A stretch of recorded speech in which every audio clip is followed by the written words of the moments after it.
વધુ સમાચારમાં વાત કરીએ તો નંદાસણથી અમદાવાદ કતલખાને લઈ જવાતા 21 પાડા ભરેલી આઈસરને સરખેજથી પકડી લેવામાં આવી છે।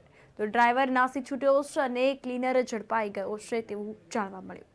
આ અંતર્ગત ગીતાબેન રાંભિયા ટ્રસ્ટના ટ્રસ્ટી ચૈતન્ય અને તેમની ટીમે બાતમીના આધારે આઈસરને પકડી પાડી અને પોલીસને સોંપી દીધી છે। તો અમદાવાદના ગીતાબેન રાંભિયા ટ્રસ્ટના ટ્રસ્ટી ચૈતન્ય રાંભિયાને બાતમી મળી હતી કે નંદાસણથી 21 પાડા ભરેલી આઈસર ગાડી કતલખાને લઈ જવાના ઈરાદે અમદાવાદ આવી રહી છે।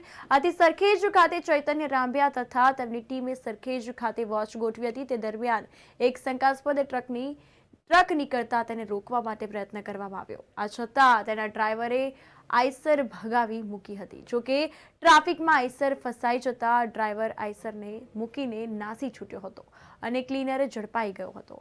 આ અંતર્ગત આઈસરમાં તપાસ કરતા તેમાં 21 પાડા ઘાસચારા અને પાણીની વ્યવસ્થા વગર ક્રૂરતાપૂર્વક બાંધી રાખેલ હતા અને પોલીસને જાણ કરતા સરખેજ પોલીસ ઘટના સ્થળે આવી પહોંચી હતી અને મુદ્દામાલ કબજે કરીને આરોપીઓ હમીદ મહેબૂબિયા તેમજ રામ રહીમનો ટેકરો બહેરામપુરા અમદાવાદ તથા મોહસીન રહેવાસી જ છે તે નવા ઢોર બજારના છે અને તેમની વિરુદ્ધ ગુનો નોંધી આ અંગે તપાસ શરૂ કરી છે અને સરખેજ પોલીસે આ પાડાઓને પાંજરાપોળમાં મોકલીને તજવીજ હાથ ધરી છે।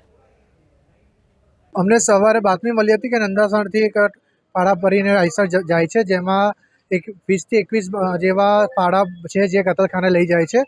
તો અમે એની બાતમી પ્રમાણે અમે સરખેજ અગાડી ઊભા હતા અને જ્યારે શંકાસ્પદ ગાડી ત્યાંથી પસાર થઈ ત્યારે અમે એનો પીછો કર્યો અને પછી એને અમે કોર્પોરેટ રોડ ઉપર એને ટ્રાફિક જામ કરી એને અટકી અને ત્યાં તપાસ કર્યો તો અંદર ગીચોગીચ ખાધા ખોરાકીને ઘાસચારા વગર અંદર ક્રૂરતાપૂર્વક બાંધી રાખેલા હતા।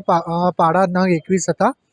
તો એના પછી અમે અહીંયા સરખેજ પોલીસ સ્ટેશનમાં લઈને અને કાયદેસરની કાર્યવાહી કરી। અમે 21 નંગ હતા। એમાં એક ડ્રાઈવર અને ક્લીનર હતો, પણ જેવું ટ્રાફિક જામ થયો અને ગાડી એને રોકવી પડી તો ડ્રાઈવર તરત ત્યાંથી ભાગી ગયો। આમાં ક્લીનર જે છે એ અમારા હાથમાં આવી ગયો હતો અને અમે પોલીસને સોંપી દીધો છે।